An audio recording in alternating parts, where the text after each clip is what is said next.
Bonjour ou bonsoir à toutes et à tous. Aujourd'hui, dans ma capsule, je vais continuer à vous faire part de ce qui se trouve dans le petit bréviaire que j'ai écrit sur différents domaines de la spiritualité, la physique quantique, le cerveau, l'épigénétique, la loi d'attraction, etc. À la dernière capsule que j'ai faite, j'en étais à vous expliquer les grandes bases de l'épigénétique qui nous expliquent que notre ADN est fonction de notre environnement et donc nous étions capables de guérir selon la manière dont nous nous conduisons dans le monde et que nous étions capables de diriger notre ADN grâce aux ADN poubelles ou les junk ADN ou les 98% de ADN non codant. Donc notre mode de vie et nos pensées changent notre corps. Voilà. Dans le bouquin, je fais toujours un versus concernant la spiritualité et la science quantique plus précisément, parce que je m'attaque au plus petit du plus petit, et le plus petit du plus petit, pour moi, à mon sens, ça va jusqu'à l'âme. Il n'y a pas qu'à mon sens d'ailleurs, parce que le Zohar, le Talmud, la Bible, la Torah, nous explique exactement les mêmes choses depuis la Genèse jusqu'à la fin du Nouveau Testament. La vie des saints en atteste, la vie des tzaddiks et des rabbins juifs en atteste, la vie de certains soufis musulmans en atteste. Rumi, je pense à Rumi, un grand poète musulman, en atteste. Nous sommes quelque part interdépendants avec l'univers, interdépendants avec notre cosmos. Et nous sommes tous interdépendants entre nous. On a une âme à l'intérieur de nous, on a une âme, on a une conscience, un esprit, et on a aussi une matière. Cette matière est faite d'ADN, faite de molécules, faite d'atomes. Alors, je ne vais pas polémiquer sur qui, quoi, comment a construit tout cela. Il est clair que pour fabriquer tout ce que nous connaissons et tout ce que nous avons dans nos yeux, il est impossible de le fabriquer sans un créateur. Pour vous donner une image, pour créer la moindre cellule animale ou humaine, reviendrait à prendre un bac de sable avec de l'eau, le jeter sur le sol et en faire directement une cathédrale gothique. C'est impossible et tous les scientifiques sont là pour l'attester aussi.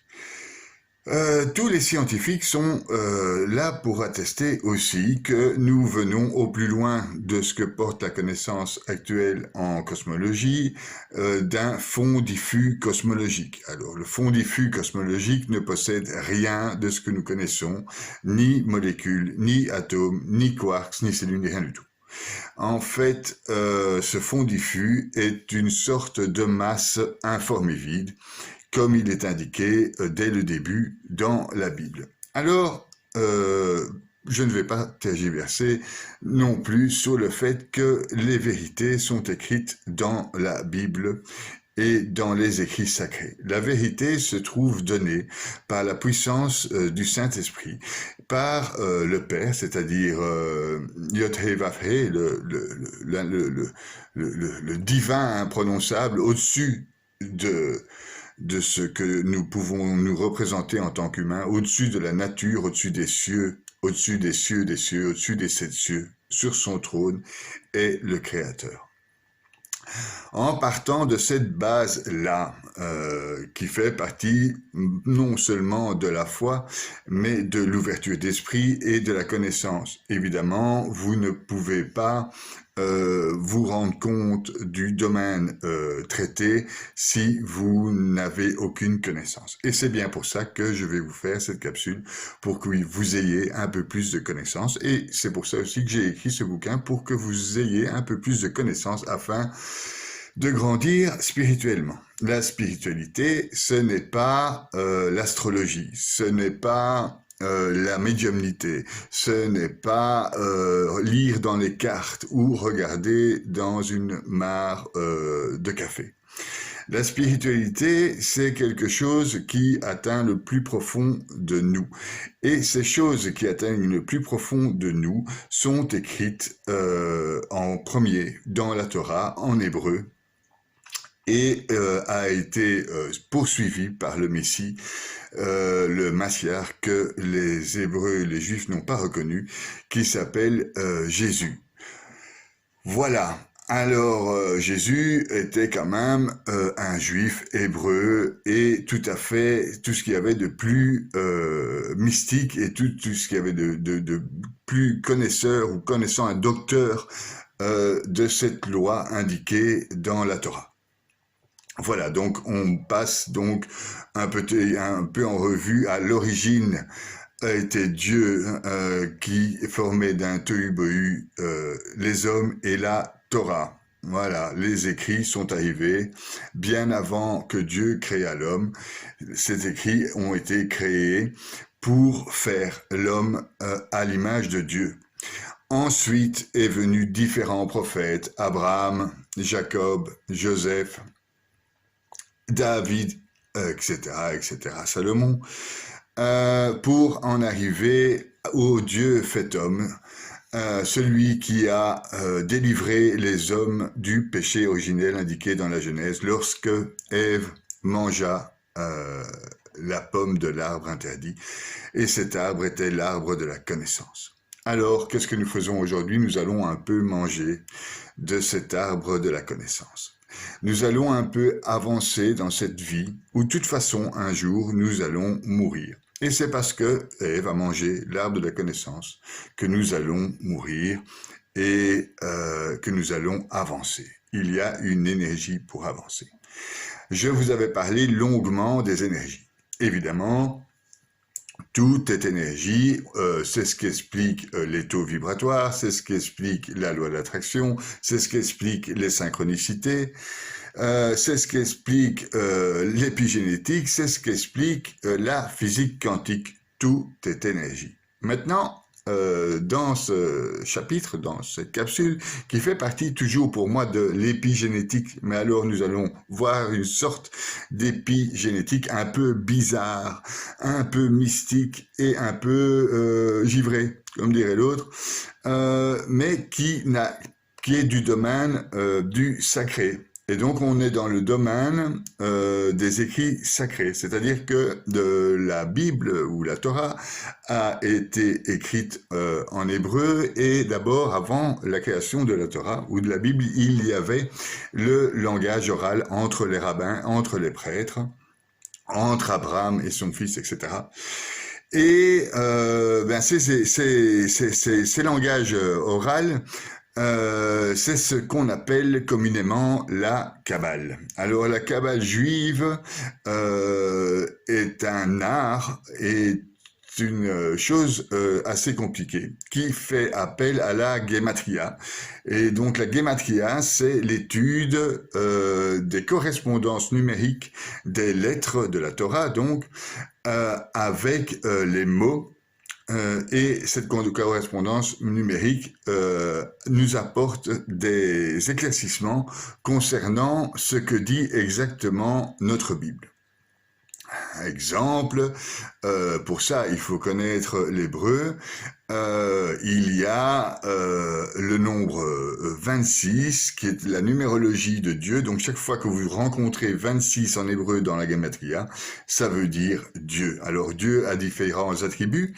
Il est Adonai, le porteur de la nature. Il est Yod-Hé Vav-Hé, l'être qui est présent au-dessus de tout qui est dans tout le temps, infiniment. C'est ce que les chrétiens appellent le Père. Maintenant, la Kabbale n'a pas été développée chez les chrétiens. Pourquoi? Parce que déjà, la Kabbale fait appel à cette fameuse Gematria. Et cette Gematria nous a donné quelques renseignements, certes, qu'on peut lire en français, en anglais, et peut nous éclairer sur ce que les grands sages rabbins ont dit sur ce qu'ils ont compris de la Bible et de la Torah. Ils ont fait un schéma que nous connaissons tous, c'est l'arbre des séphirotes. Ça s'appelle l'arbre de vie. Je vais vous mettre un dessin. Je vous parlerai un jour sûrement de cet arbre de vie qui modélise un peu l'essence universelle, l'essence de notre âme, l'essence de notre esprit, l'essence de notre matière, l'essence des molécules, l'essence des cieux, l'essence de Dieu, l'essence de Yod-Hé-Vav-Hé. Enfin bon, c'est très très compliqué. C'est un arbre qui a l'air très très simple avec 10 petites boules comme ça. Ces petites boules s'appellent des séphirotes. Et ces séphirotes sont en fait le chemin que parcourt la lumière venant du divin vers notre existence, vers notre âme, vers notre matière, vers la terre, vers les anges, etc., etc. Aujourd'hui, je ne vais pas vous parler de cet arbre des séphirotes. Si vous avez vraiment envie que j'en parle avant et si vous avez des domaines de prédilection, envoyez-moi un petit message, dites-moi ce que vous voulez savoir sur l'arbre des séphirotes. On peut voir ce que je peux faire entre la description des chapitres de mon bouquin. Mais enfin, là, dans mon bouquin directement, là, en passant sur le chapitre de l'épigénétique, donc de l'étude du comportement de notre ADN face à notre environnement. Donc, notre environnement change notre ADN et peut nous guérir éventuellement de maladies. Je vous l'ai expliqué dans la capsule précédente. Et donc, dans ce chapitre où je mets toujours la version spirituelle du truc machin, je vais vous parler des anges. Alors c'est magnifique, tout le monde connaît les anges, il y a 72 anges connus, il y a d'après d'autres autant d'anges que de matière, il y a d'après d'autres autant d'anges que de cellules de matière, il y a pour des autres autant d'anges que d'atomes de matière, etc., etc. En fait, il y a beaucoup d'anges d'après la religion chrétienne, ces anges ont été envoyés par Dieu pour nous aider. Certaines parties de ces anges sont révoltées. Et ce mauvais côté, c'est Satan, il s'appelle Satan. Lucifer s'est révolté étant très très proche de la connaissance de Dieu, de la couronne. Il s'est révolté. Et il ne voulait pas créer l'homme, car l'homme est une espèce en voie de perdition, comme on peut le constater actuellement. On peut le constater dans notre société actuellement, tout va à volo et aussi bien la nature que les crimes contre l'humanité, que le nombre d'avortements, que la santé générale de tout le monde et que le système en général. Nous sommes donc une espèce en voie de perdition. Et Satan, donc un tiers des anges, s'est révolté et n'a pas voulu nous créer. Voilà, voilà. Alors, mais je vais pas vous parler donc des anges et des démons, ceux qui nous tiennent à l'intérieur, qui font de nous ou des anges ou des démons, de nos mauvais côtés ou de nos bons côtés. Je vais pas vous parler de ça. Ça aussi, si vous voulez, envoyez-moi un petit mail et j'orienterai mes capsules comme on est de plus en plus nombreux. J'ai commencé mes capsules, j'avais pas énormément de gens, j'avais 5, 6, 10 personnes et puis là tout d'un coup, là je me retrouve avec 80, c'est génial. Je sais pas si vous m'écoutez, mais enfin bon, c'est génial. Si vous m'écoutez et que vous avez envie de savoir un truc sur la Kabbale avec un C et pas avec un K, et sur la théologie ou sur ce que je pourrais peut-être vous renseigner, envoyez-moi un petit mail. Si je sais vous répondre, je le ferai. Mes domaines de prédilection, c'est la Kabbale avec un C, avec un grand C. Ce sont les psaumes de David. Et alors, l'étude de la Bible en général. Voilà, si jamais vous avez des questions. Enfin voilà, je reviens à mon épigénétique sacrée. Mon épigénétique sacrée, elle explique des trucs géniaux dans le Zohar. Alors le Zohar est une étude qui a été faite d'après la Torah, donc la Bible, l'Ancien Testament. le Zohar explique qu'il y a deux formes d'anges. Un ange qui forme l'empreinte et un ange qui donne le rythme. Alors, pour vous expliquer en fait cette histoire d'empreinte et de rythme, eh bien c'est simple. Enfin c'est simple, accrochez-vous. Donc voilà, vous avez ici ce pot de sel, oui, et il y a une empreinte. Le premier ange qui travaille, c'est celui qui fait l'empreinte. C'est celui qui fait que ce pot de sel est un pot de sel. Donc il y a toutes des molécules, comme vous êtes fait d'ADN, oui. Vous faites toutes des ADN et des molécules, ouais. Eh bien, vous êtes la même chose que ce pot de sel.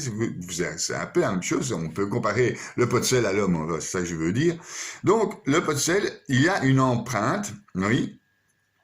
Le premier ange donne une empreinte, fait qu'il est le pot de sel.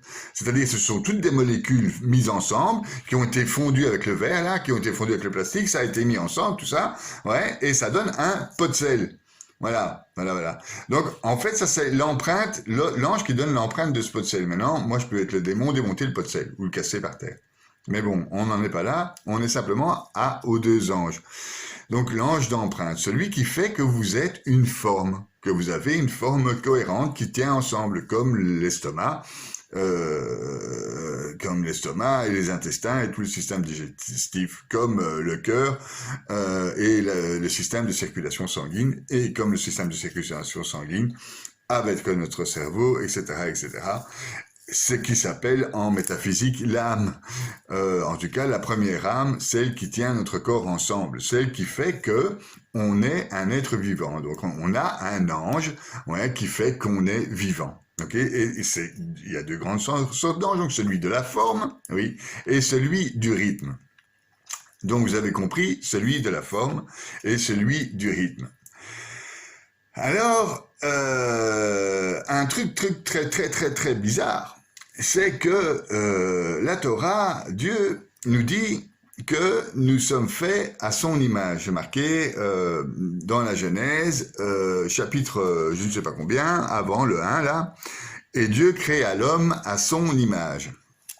Alors là, on a un problème avec cette histoire d'image de Dieu, parce que si on comprend bien et qu'on lit la Bible, qu'on se renseigne un peu, on se rend compte que Dieu, il est infini, qu'il est éternel, qu'il est surpuissant, qu'il a tout créé, qu'il n'a pas de début, qu'il n'a pas de fin, qu'il est à la fois le plus petit et le plus grand, etc., etc. Alors, on a un problème avec notre histoire d'infini. Donc, on voit le pot de sel, il n'a rien d'infini, ce truc, ni non plus. Comme ça, on se regarde, on ne dit pas on est infini. Eh bien, si, on est infini. En fait, nous, on est infini intérieurement, déjà, ça, si on cherche dans notre âme, on le sait. Mais, plus que ça, même le pot de sel, lui, il est aussi infini. Donc, je disais, dans la Genèse, Dieu créa l'homme à son image, c'était un problème d'infinité, parce que Dieu est infini, s'il a créé l'homme à son image, ça veut dire que nous sommes infinis. Voilà, et moi je vous dis que ce pot de sel est infini. Il a créé tout, si vous voulez, tout ce qui est sur Terre est à l'image, c'est Dieu qui l'a créé. Et donc, je ne veux pas dire que le pot de sel est à l'image de Dieu, c'est pas ça du tout, quoique. Il a aussi un côté infini. Donc, je disais, l'ange qui donne l'empreinte, donc qui fait que les molécules tiennent ensemble, le Zohar nous explique qu'il y a deux anges, celui qui donne l'empreinte et celui qui donne le rythme. Alors, qu'est-ce qu'il fait, le rythme? Il tourne autour. Il tourne autour, il donne un rythme. Donc, ce pot de sel a un rythme propre. Si vous voulez, le rythme, c'est le pendant lumière, l'âme, de l'empreinte. Donc le rythme, c'est l'âme, on va dire. Si on se comprend bien, le rythme, c'est ce qui tient. C'est pas ce qui tient ensemble comme une empreinte, c'est ce qui fait que c'est un pot de sel. Donc, vous êtes différent de votre voisin, de votre femme, de votre chien. Eh bien, c'est parce que vous avez une empreinte, ce qui fait que vous êtes ensemble, votre ADN, les molécules, etc., Oui, et d'autre part, vous avez un rythme, ce qui fait que moi, je m'appelle Yvon, que je suis Yvon, que je vous regarde, que je vous parle comme je vous parle, et que vous avez d'autres attitudes, etc., etc. Vous avez un autre rythme. D'ailleurs, on dit le rythme de vie. Voilà, le rythme des choses, le temps qui passe, en fait, voilà. Mais pourtant, l'empreinte est liée au temps, parce que l'empreinte, oui, elle est dégradable. C'est-à-dire que l'empreinte, un jour, ça va, on va le laisser dans le sol, et dans 100 000 ans, on va pas retrouver le truc, ou bien, on va vraiment retrouver très très peu. Il aura perdu l'empreinte. Par contre, son rythme est toujours existant. Ok. Donc son rythme, c'est comme on dit aussi dans la Bible que nous avons une âme. C'est ça que ça explique, les écrits sacrés, c'est qu'on a une âme. Donc, eh bien, le pendant rythme, donc le pendant lumière, ouais, eh bien, c'est l'âme. Et l'âme de ce truc machin, eh bien, ça reste. Et quand ça s'est détruit, quand l'empreinte des anges n'est plus là pour tenir le pot de sel parce qu'il n'a plus de raison d'être, parce que s'il a un commencement, il a une fin, donc comme tout ce qui a un début a une fin, et donc ce pot de sel va disparaître. Nous aussi. Et quand on va disparaître, eh bien quand Dieu l'aura décidé. C'est lui qui a envoyé les anges pour faire l'empreinte et le rythme. Donc quand Dieu aura décidé, nous allons mourir, et le pot de sel aussi. C'est pour ça que certains disent dans le Zohar aussi, ou je ne sais pas où, en tout cas, beaucoup disent, tout le monde dit, quand vous lisez les saints, etc., etc., il y a plein de gens qui disent que le début de notre vie, au début de notre vie, est déjà inscrite la fin de notre vie. Je crois que c'est dans le Zohar qu'il le dit aussi, qu'on a un certain nombre d'étincelles, c'est dans le Zohar, c'est dans le Zohar, c'est un nombre d'étincelles. Au départ, on a reçu un nombre d'étincelles et le Zohar compare ces étincelles de vie à la respiration. Donc on dit un souffle, respirer, une respiration pour vivre, un souffle pour mourir. Il y en a autant de distribués au départ et là, tu as une mission à faire avec ces étincelles.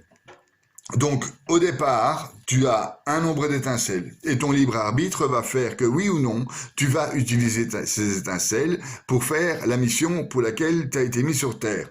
Alors, voilà, bon, certains, et c'est ce qu'on appelle le péché, certains ne réalisent absolument rien de leur étincelle et mettent tout à la poubelle en faisant le mal. Alors ces étincelles deviennent instables, je vous résume parce que ça devient compliqué. Donc ces étincelles deviennent instables, comme elles deviennent instables, elles brûlent. C'est ce qui s'est passé d'ailleurs avec le bois. Quand le bois brûle, c'est parce que la matière du bois, la molécule du bois devient instable, alors elle brûle. Voilà. Et c'est partout pareil avec la matière, et c'est ce qui s'est passé avec Moïse sur la montagne de Sion. C'est qu'il a vu le buisson ardent au Sinaï, et que le bois n'était pas, il s'abrûlait. Et pourtant, le bois ne brûlait pas, ne se consommait pas. Donc le bois n'était pas instable. En fait, cette instabilité nous fait brûler. Et donc, je résume, on a des étincelles de vie, ok, distribuées par des anges qui nous donnent la vie, ok.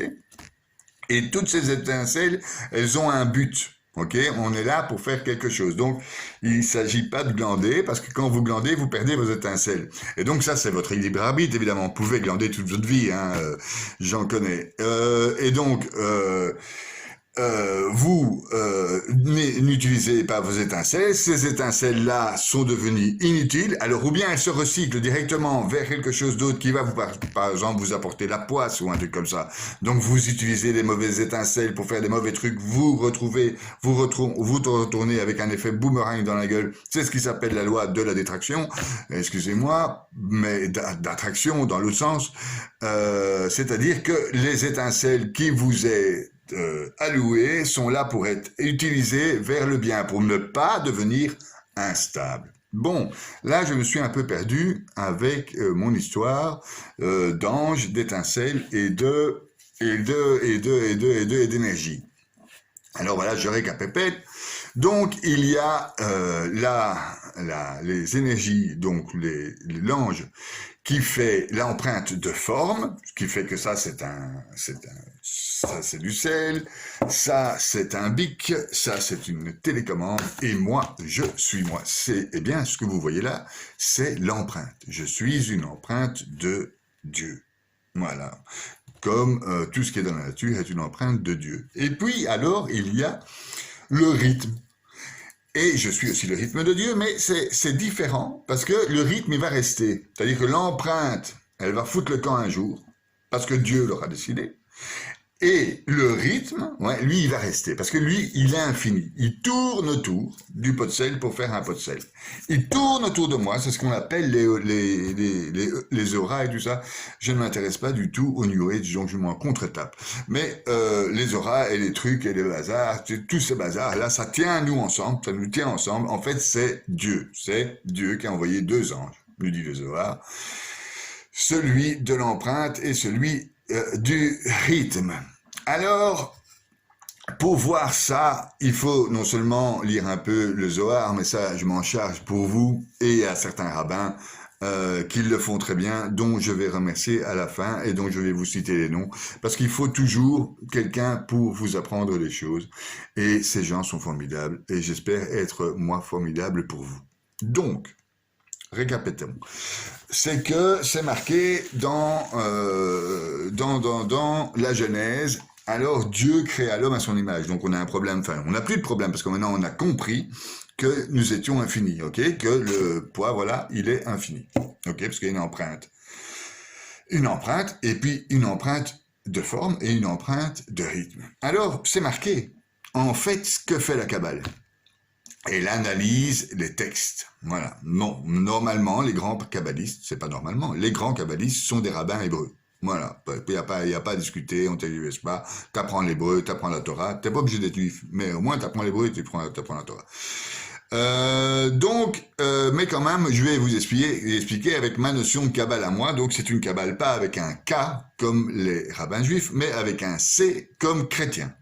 Voilà. Alors, Dieu créa l'homme à son image, à l'image de Dieu, il créa, 2 fois, et homme et femme, il créa. Alors, c'est où il se répète, si tu veux. Hein. Donc, je répète, donc Dieu créa l'homme à son image, donc l'image de Dieu. Donc, cette fameuse image infinie, le truc surpuissant, hyper-nucléaire, il le fait, ça. Donc, il le fait, Dieu créa l'homme à son image. Donc, on est infini. Donc, j'en suis là à mon ange qui fait le rythme.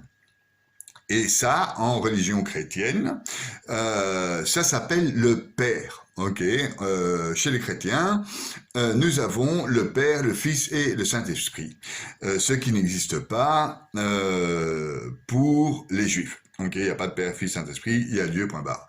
Et puis, il y a tous les noms de Dieu, et puis il y a toutes les lettres, et puis il y a toute la gematria, point barre. On ne discute pas. Les Juifs, ils sont comme ça, ils rigolent pas.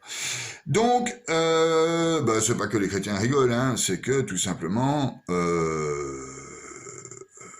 c'est la suite du bouquin. Enfin bon, j'ai pas envie de tergiverser. En fait, on a 2 lectures. Enfin, il y a 365 000 manières de lire la Bible, minimum, ok. Donc, on n'aura pas assez avec une fille. Bien. Et de cette lecture est sorti notre Seigneur Jésus-Christ, qui est devenu Dieu fait homme. Voilà. Il a lu, il a fait, il est. Il est celui qu'il est, celui qui est. Bon, maintenant, tu vas expliquer ça à un juif, il va mal le prendre, hein, mais il va d'ailleurs te crucifier. Tu vas finir sur une croix, ou sur tu vois, une Magen David. C'est le gars, il trimballe la Magen David, qui est le sceau de David, est une protection énorme, retrouvée dans les psaumes de David.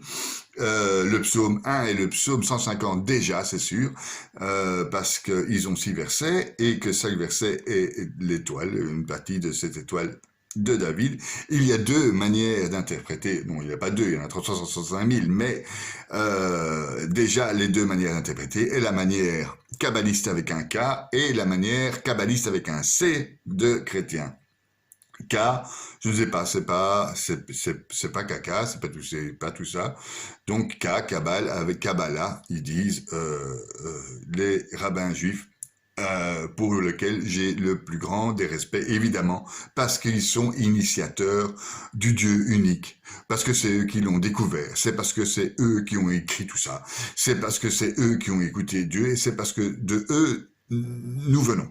Voilà. Et si nous avons un Dieu fait homme, nous, c'est parce que il y a le Père, eux. Enfin, bon, c'est compliqué. Donc, je recommence avec mon histoire d'empreinte, etc. Donc, l'infini. Donc, Dieu créa l'homme à son image. 1. Donc, ça, c'est pour nous, chrétiens, si vous êtes chrétiens. Le Père. À l'image de Dieu, il le créa. A. Donc, là, il a inversé le truc. C'est à l'image de Dieu, il le créa. Mais alors, l'image de Dieu, c'est quoi? L'image de Dieu, oui. Quand on regarde dans la nature, l'image de Dieu, c'est les forêts, c'est la mer, c'est les déserts, les animaux, tout ça, les hommes. Les hommes. Les hommes. Donc, on a compris. Dieu créa l'homme à son image, infinie. À l'image de Dieu, il créa. Donc, l'image de Dieu, c'est ce qu'on a devant nous, ok? Donc, il faut réfléchir, hein? Tu réfléchis pas, ça va pas aller. Donc, je répète, il créa l'homme à son image, infinie. À l'image de Dieu, il créa, donc t'es devenu un homme, ok? Comme l'arbre, il est devenu un arbre, comme le machin que je t'expliquais là, il est devenu un machin que je t'expliquais, t'as compris? Donc, le premier ange, celui qui donne l'empreinte de forme, le deuxième ange qui donne l'empreinte de rythme, on est d'accord? Donc, Dieu créa l'homme à son image, l'empreinte de rythme. Le Père. À l'image de Dieu, il créa, c'est le Fils. Ok, ça c'est l'empreinte de forme, right? Et homme et femme, il est créa. C'est là que ça a dû merder. Pardon. Donc ça veut dire, là, c'est le Saint-Esprit pour les chrétiens. C'est l'amour pour les Hébreux. Et c'est l'amour pour tout le monde. L'homme et la femme, il créa. Voilà. Donc, je ne parlerai pas de la belle-mère de Ben Chetrit, parce que celle-là, elle en ramasse déjà plein la gueule, mais bon, voilà, c'est ce qu'on appelle l'alliance. L'alliance, donc c'est pas ce qu'il y a entre une homme et une femme, ça est aussi ce qu'il y a entre un homme et une femme. L'alliance, c'est l'amour, mais l'alliance, c'est le fait que Dieu créa l'homme à son image. À l'image de Dieu, il le créa. Homme et femme, il créa. Et là, juif et chrétien, ouais, on est d'accord. Ça, c'est sûr, on est d'accord. Ça, c'est sûr, on est d'accord. On peut tourner, on va se disputer sur absolument tout. Et encore, je ne sais même pas si les gens intelligents se disputent. Je crois que les gens intelligents réfléchissent. Ils ne se disputent pas. Donc, pour nous, ça donne aussi le Père, le Fils et le Saint-Esprit, et c'est l'alliance. Et c'est ce que Jésus-Christ, notre Seigneur, à nous les chrétiens, a réalisé. C'est cette alliance. Voilà. Il a réalisé cette alliance. Mais je ne suis pas occupé du tout à vous faire un cours de Kabbale ou de théologie. Mais quand même un peu. Je vous fais des piles génétiques sacrées, on va dire. Ok? On va dire comme ça. Parce qu'il y a beaucoup de gens, ils n'écoutent pas les curés. Ils n'aiment pas les curés, ça fait péder, ils n'aiment pas les curés. Et il y a beaucoup de gens, ils n'écoutent pas les rabbins. Les rabbins, ils ont une barbe, ils ont un chapeau, non, ils n'écoutent pas. Ils n'écouteront pas. Donc peut-être que moi, ils vont m'écouter, parce que moi, j'ai des boucles d'oreilles, c'est un peu rock'n'roll, machin. Peut-être que moi, ils vont m'écouter. C'est pour ça que je le fais. C'est comme ça, on est des multiples attaques, si tu veux. On se groupe, et comme ça, à un moment, peut-être que quelqu'un comprendra ce qu'on veut dire. C'est super important, parce qu'on en est là. Aujourd'hui, on en est là. Je ne vais pas polémiquer sur notre crise de Covid-19, qui est un message clair de ce qui se passe dans le monde concernant la perte des objets sacrés, la perte de Dieu dans le monde, la perte des commandements de Dieu, etc., etc., etc. Et c'est pour ça que je suis là. Je ne suis pas un rabbin, non. Je ne suis pas un curé, non. Je suis moi et j'essaie de vous expliquer des trucs. Voilà. Donc on a compris que j'aime Dieu et que lui seul crée tout le bordel que nous avons ici. Enfin, lui, il crée pas le bordel, en fait. Lui, il crée l'amour. Nous, on crée le bordel. Mais bon, c'est comme ça. Parce que lui, tout simplement, il a envoyé 2 anges. Je recommence avec mon Zohar. Il a envoyé 2 anges. Donc, un ange de forme et un ange de rythme qui est infini. Ok? Bon, alors que je vous parlais en fait de la Trinité dans la Genèse, avec créa l'homme, il créa l'homme à son image, il créa Dieu, à l'image de Dieu il créa l'homme et la femme, cette sorte de Trinité, amour, Père, Fils, Saint-Esprit, ce qui forme l'alliance, eh bien ça va plus loin. Parce que non seulement les rabbins sont géniaux, mais il y a encore plus génial que les rabbins, c'est Abraham.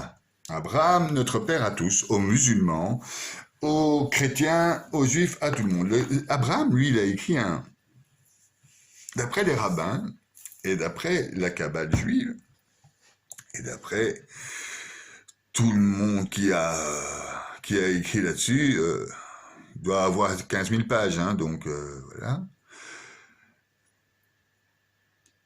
Abraham a fait passer un message, ouais, pour créer la Torah.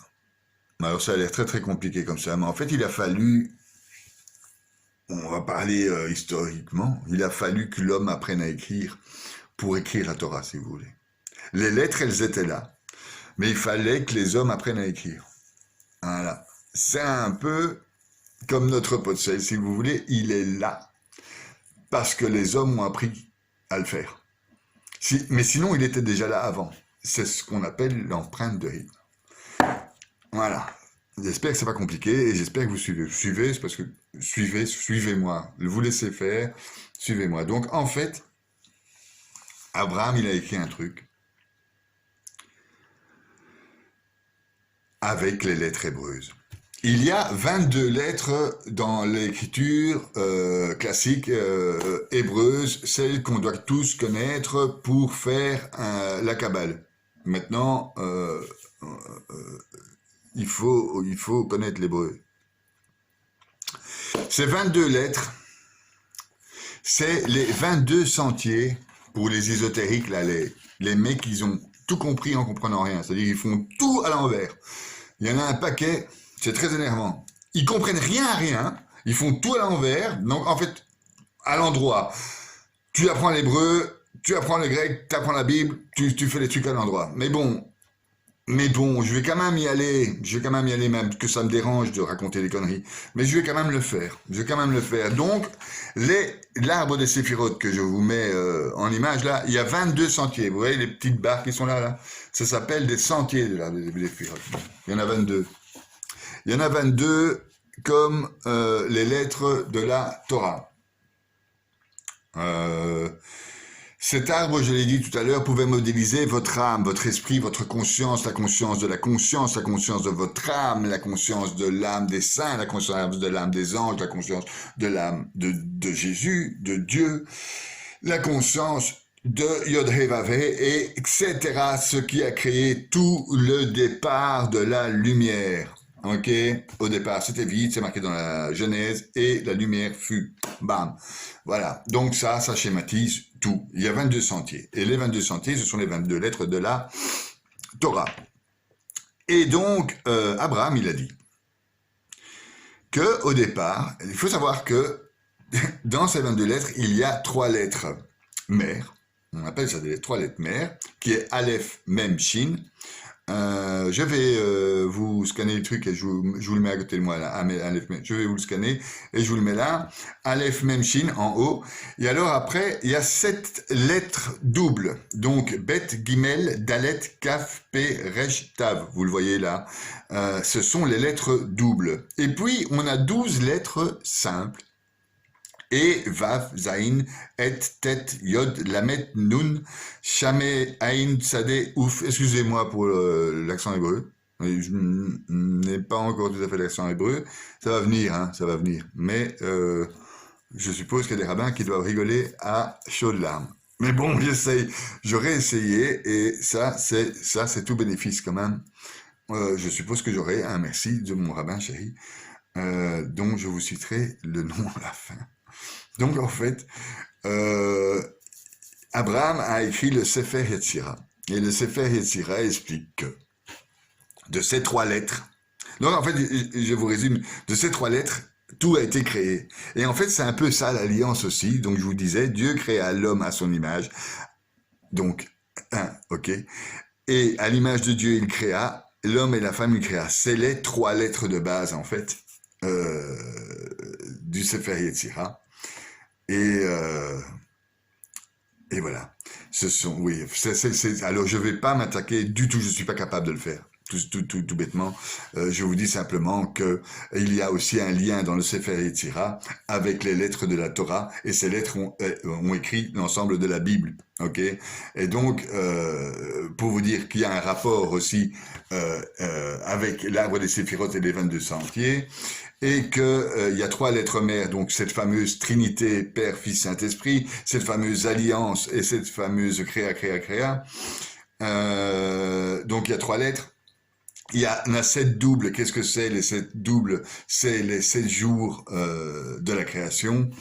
Les 7 planètes principales pour les ésotériques. Attention, parce qu'on va pas devenir des uluberlus qui font du New Age, parce qu'on va finir par s'éloigner de la vérité de manière grave, ascensionnelle, maléfique et tout ce qu'on veut. Donc ça, c'est aussi marqué partout que ces uluberlus peuvent aller se faire 3 petits points.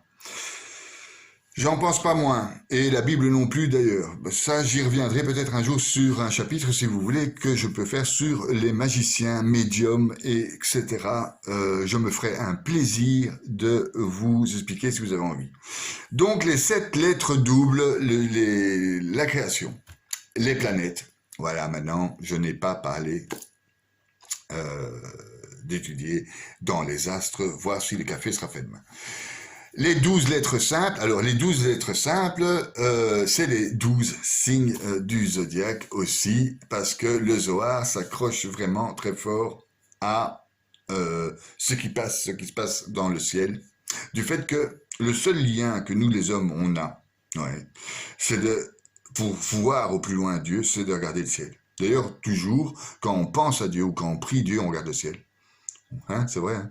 On regarde le ciel, parce que c'est dans le ciel qu'il y a les petites étoiles. Et c'est dans le ciel qu'on se rend compte qu'il y a beaucoup de noir la nuit et peu d'étoiles. Mais c'est le même ciel qui nous donne le temps, la notion de temps. La lune qui passe nous donne le jour et la nuit, vous comprenez? C'est grâce au ciel, et ça, c'est ce ciel qui nous donne à nous notre image de Dieu, avec le désert et l'eau. C'est une des images de Dieu, et c'est cette empreinte, c'est ce que les anges ont envoyé comme empreinte de forme. Et les petites étoiles, ouais, on dit dans le Zohar que les petites étoiles, chaque étoile donne une empreinte à l'être. C'est-à-dire, il y a une étoile pour un grain d'herbe, qui va faire que le grain d'herbe, il est grain d'herbe. Il y a une étoile pour mon pot de sel. Il y a une étoile pour moi. Chaque étoile, elle balance des trucs. Ouais. Quand l'étoile, elle meurt, c'est que toi, tu meurs. C'est ce qu'explique le Zohar. Dans une partie maintenant, c'est discutable parce qu'il y a 350 manières 350 000 manières de lire la Bible, il y a aussi 350 000 manières de lire le Zohar. Hein. Donc, bien si vous avez voulu un domaine infini, c'est-à-dire la spiritualité, vous y êtes. Évitez juste de sortir des sentiers de la Bible et de ce que les saints et les grands rabbins ont écrit. Évitez de sortir de là. Vous ne sortez pas de là. Voilà, c'est tout. Vous ne sortez pas de là et tout ira bien. Dès que vous sortez, vous allez merder. Voilà. Donc, je disais, l'ange qui envoie le rythme, c'est-à-dire votre âme, quelque part, l'âme de votre âme. C'est-à-dire, en métaphysique, on dit que l'âme, c'est ce qui tient notre corps ensemble. Ok? Eh bien, l'ange de rythme, celui qui est à la fois, il n'est pas qu'à l'extérieur, hein, c'est pas qu'une Merkaba, donc c'est pas qu'une Merkaba, je veux aussi la mettre là. Ce n'est pas qu'une Merkaba, ce n'est pas qu'un corps, on est aussi à l'intérieur ce même rythme, ouais, qui est infini et qui s'appelle notre âme. Et ce rythme est nourri donc par cet ange. Le Zohar nous apprend que ce ne sont pas les anges, c'est les étoiles au plus proche. Donc avant de voir les anges, commencez par voir les étoiles. C'est un bon conseil pour tous ceux qui sont manias des anges. Oh, j'ai vu un ange. Mais non, tu commences par regarder l'étoile, etc., etc. Et là, tu montes jusqu'aux anges dans tes connaissances. Donc, je disais, quand tu vas sur Internet et que tu utilises ton téléphone ou que tu utilises ton ordinateur comme tu le fais actuellement, qu'est-ce qu'il se passe? Il se passe que là aussi, tu ramasses une lumière. Comme explique le Zohar, la petite étoile, les petites étincelles de vie, ce sont des petites lumières, comme le dit dans la Bible, et comme le dit la Bible, et la lumière fut. Eh bien, toute cette petite lumière, elle change ton rythme. C'est la lumière qui a donné le rythme. C'est la lumière qui fait que tu as une lumière ou une obscurité. Tu vois? Eh bien, donc cette lumière, elle peut changer avec la nuit. Par exemple, il y a les loups-garous. Ils changent la nuit. Des gens changent la nuit. Dès qu'il fait noir, ils ont un changement de comportement. Ok. On les voit plus. Comme ils sont lâches, hop, ils attaquent la nuit. Ok. Et donc, cette lumière, cette énergie, on l'appelle comme on veut, change notre comportement. Il y a une lumière très, très, très subtile et très, très, très dangereuse et très créée pour nous manœuvrer et nous embobiner. C'est la lumière de nos ordinateurs. C'est la lumière de nos téléphones portables. Qu'est-ce que c'est? Ce sont des lumières enfermées dans des boîtes. Et qu'est-ce qu'elles font? Elles vous envoient, comme les étoiles, mais créées par des hommes qui veulent du pognon. Eux, ils s'en foutent de la spiritualité, hein, soyons clairs, ils veulent le pognon. Ok, avec ça, ils détruisent la planète. Voilà. Et avec ça, ils te font des virus. Voilà, pour résumer. Donc, cette lumière, elle te rentre dedans, ouais, et elle change ton rythme. Elle change ton rythme. Voilà. Ce qui se passe, c'est que, regardez maintenant, je veux pas dire les jeunes, mais les gens qui sont tout le temps devant leur téléphone comme ça, ils ont changé de rythme. C'est sûr qu'ils ont changé de rythme. J'avais une nana à l'aéroport, je partais en Égypte, aller voir les Sphinx, etc. La montagne de Sion. Et là, je fais la queue et je vois madame avec son enfant de 6 ans. Cet enfant appelle sa mère depuis un quart d'heure, l'autre, elle est sur son téléphone. Elle s'en fout de son gosse complètement. Complètement. Et ça change le rythme. Oui, mais c'est très dangereux, parce que ça change le rythme. Son rythme à elle, finalement biaisé comme elle est, on s'en fout. Mais son gosse, lui, il veut l'aide, il veut un coup de main, il veut qu'on s'attache à lui. Oui, eh bien, il l'a pas. Eh bien, ça change son rythme. Et ça va peut-être changer son futur à ce gosse. Tous ces enfants qui regardent à 3 ans, ils sont déjà occupés sur leur tablette. Attention, ça change le rythme. Le petit canard, il va changer ton rythme. Et on voit les résultats. C'est pour ça qu'il est important d'éduquer vos enfants. Je vais arrêter de m'énerver. Il y a donc dans cette boîte des lumières qui changent le rythme. Et c'est ce que j'appelle le rythme enfermé dans des boîtes. Et nous sommes enfermés dans les boîtes. Parce que notre rythme, lui, il est infini, comme je vous l'ai expliqué. Mais lui, il est infini. Mais il rentre dans la boîte. Ah oui, il est infini. Donc, toi, ton rythme, à la place d'avoir ton rythme dans toi, tu as ton rythme dans la boîte et t'es enfermé. Et t'es enfermé. Il y a des mecs qui se suicident parce qu'on n'a pas mis des jambes sur leur statut. Voilà. Voilà. Il y a des couples qui divorcent parce qu'on a mis un cœur sur le truc de sa nana, etc. Ils vont divorcer.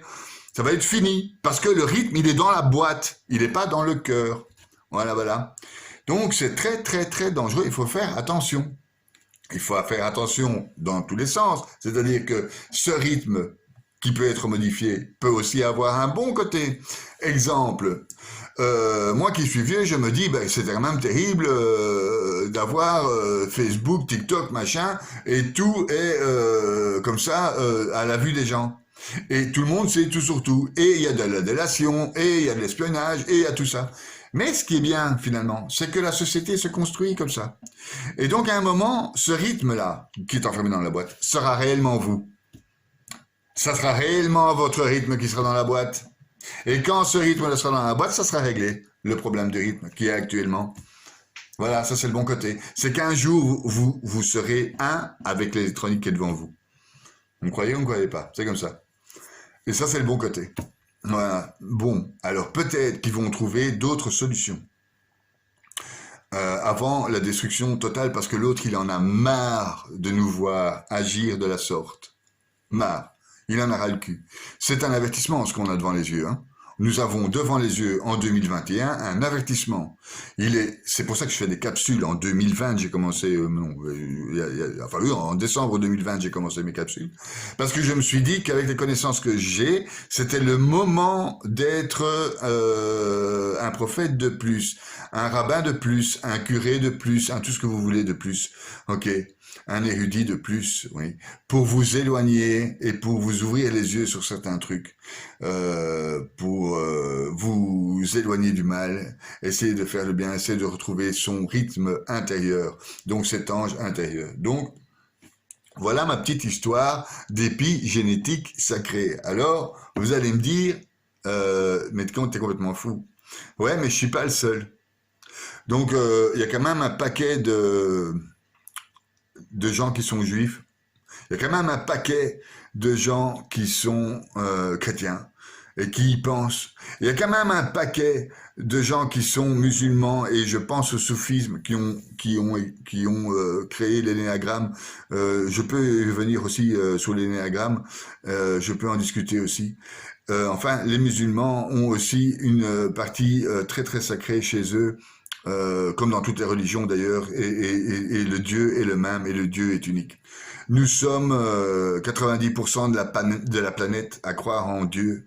Ouais. Eh bien maintenant, il faut pas seulement se dire, ah bien je crois, et bêtement, se dire qu'on croit, comme il y a des gens qui croient connaître, tu crois ça, tu crois ça.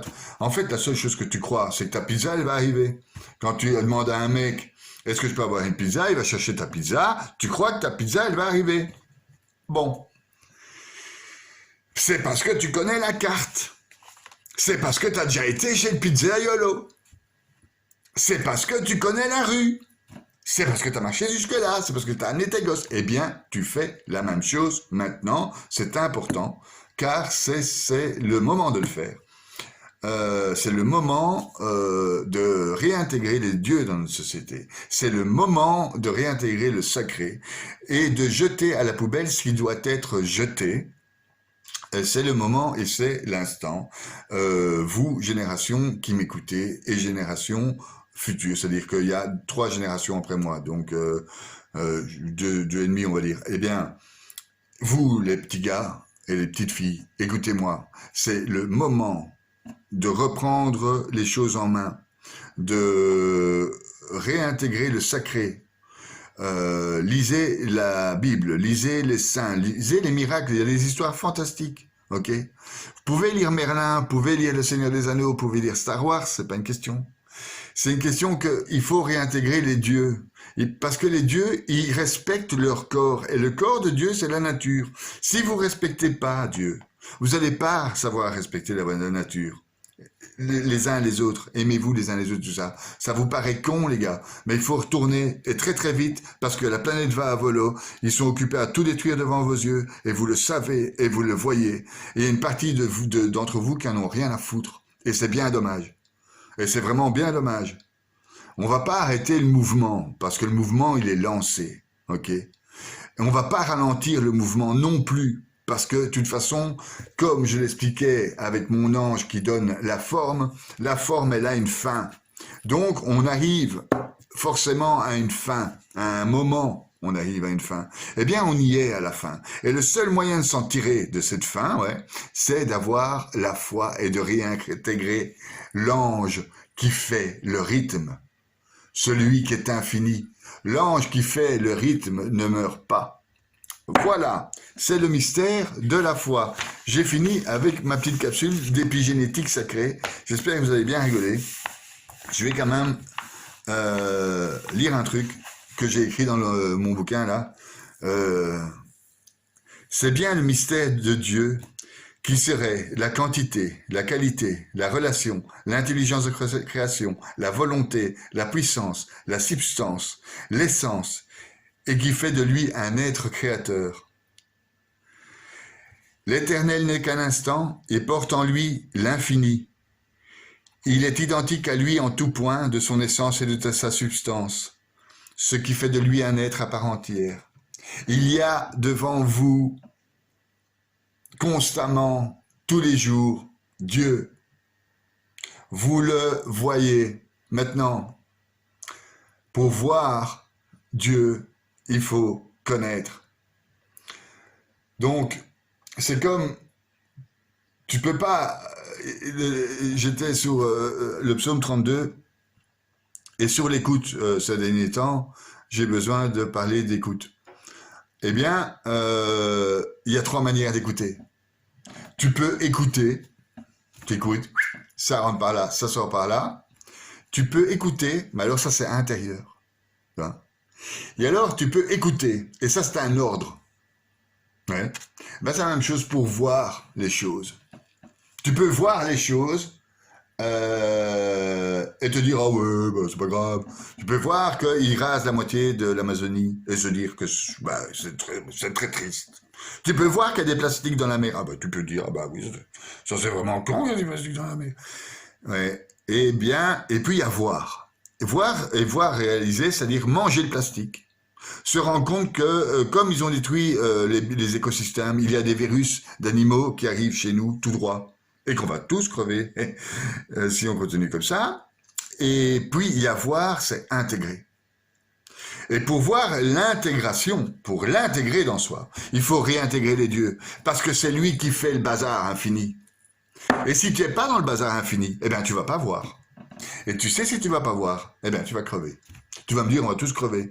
Ouais. Mais seulement, on a un but dans la vie. Et le but dans la vie, c'est pas forcément d'apporter du pognon, comme on t'a appris à l'école. Parce que à l'école, on t'apprend à faire et pas à être. Et moi, ici, dans mes vidéos, je t'apprends à être, ouais, et pas à faire.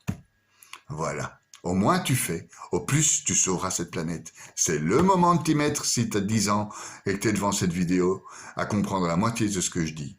Ouais. Mets-toi vers Dieu, il est infini, il te donne une infinité de possibilités, il a une volonté infinie qui est à l'intérieur de toi, qui te permettra de réaliser des projets et de sauver ta peau. Ce que plein d'entre nous vont pas faire, ne vont pas faire. Voilà, voilà. Je te réfère pas du tout à l'Apocalypse de Saint Jean parce que c'est pas du tout le sujet d'aujourd'hui. Je vous remercie de m'avoir écouté jusqu'à la fin. C'était pénible, je sais. Et donc j'espère que je vous ai pas tous tués et que vous n'avez pas prié pour que je m'étouffe si vous m'aimez bien et que vous êtes restés là. Donc voilà, je voudrais vous dire un truc important. Non seulement il faut lire les écrits sacrés, tout ça, si vous êtes juif, lisez le Talmud, le Zohar, le Sefer Yetzira et tous les Sefer de tous les rabbins. Si vous êtes chrétien, lisez Sainte Thérèse d'Avila, lisez Sainte Thérèse de l'Enfant Jésus, enfin tous les saints, Saint Thomas d'Aquin, etc.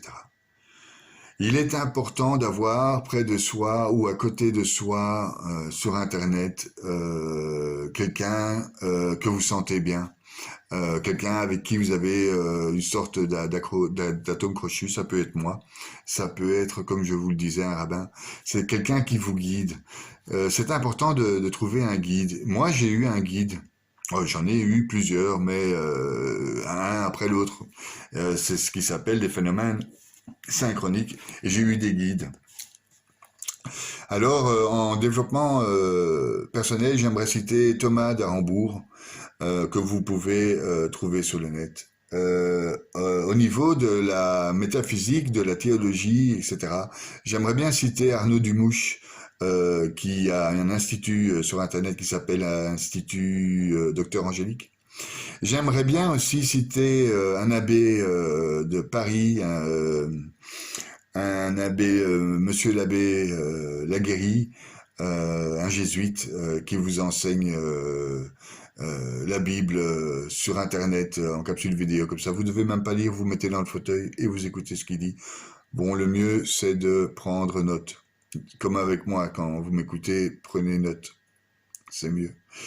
Et donc ça, c'était pour le côté chrétien. Il y a aussi les moines de l'abbaye cistercienne et tout ça, etc. Et du côté des rabbins, il y a le Rav Ben Chetrit qui est excellent et qui peut vous parler même si vous n'êtes pas juif. Il y a le Rav Menahem Beros qui est juste fantastique, il est adorable, c'est un cœur d'or, il répond à toutes vos questions si vous avez des questions, comme moi je le ferai si vous en avez des questions. Il y a le Rav l'Admor au juste Citréaïm qui vous parle de la Kabbale, de l'énergie lumière, etc. Donc chacun a son domaine de prédilection. Comme je le répéterai jamais assez, c'est bien de jouer à la console, c'est clair. J'adore ça. Moi j'adore ça. Je suis sur Cyberpunk pour l'instant, je deviens fou. C'est chouette de jouer à la console. Je regarde les infos tous les soirs. Question de me dégoûter du vaccin, il faut pour toutes. Ok. Donc moi je regarde les infos tous les soirs. Mais par pitié, arrêtez de vous crétiniser avec ce qui vous envoie dans la gueule. Arrêtez. Arrêtez, c'est dangereux. C'est dangereux. On est dans cette fameuse boîte de lumière qui transforme notre rythme. C'est dramatique. Donc, je le dirai jamais assez. En images. Jetez vos télés par la fenêtre. Ouvrez des bouquins. Allez sur des bons sites spirituels ou autres. Allez sur quelque chose qui vous apporte quelque chose de positif. Changez vos fréquentations s'il faut. Dites ce que vous pensez aux gens qui sont C-O-N s'il faut. Et à plus. J'espère que vous avez aimé ma petite capsule, qui était longue cette fois-ci. Mais voilà, c'est des domaines où ça commence à m'intéresser plus. Moi, je suis plus comme ça que les domaines scientifiques comme la physique quantique. Je ne suis pas scientifique comme l'épigénétique. C'est très important d'apprendre la physique quantique, au moins les bases, et l'épigénétique, au moins les bases, pour votre élévation spirituelle aussi. Comme il est très important d'étudier le cerveau, j'y viendrai, parce que dans votre cerveau, il y a votre esprit, et la création de votre esprit. Est-ce que votre esprit est dans votre cerveau, etc., etc., etc. Eh bien, on verra que pas forcément. Votre cerveau ne crée pas tout. Donc, résumons un peu d'épigénétique sacrée pour aujourd'hui avant de vous dire au revoir et merci à tout le monde. L'ange de forme, l'ange du rythme. N'oubliez pas, vous avez un rythme infini à l'intérieur. Profitez-en. Changez-moi ce foutoir, s'il vous plaît.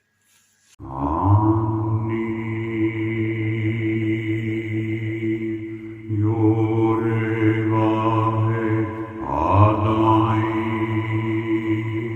Ribon Hashem.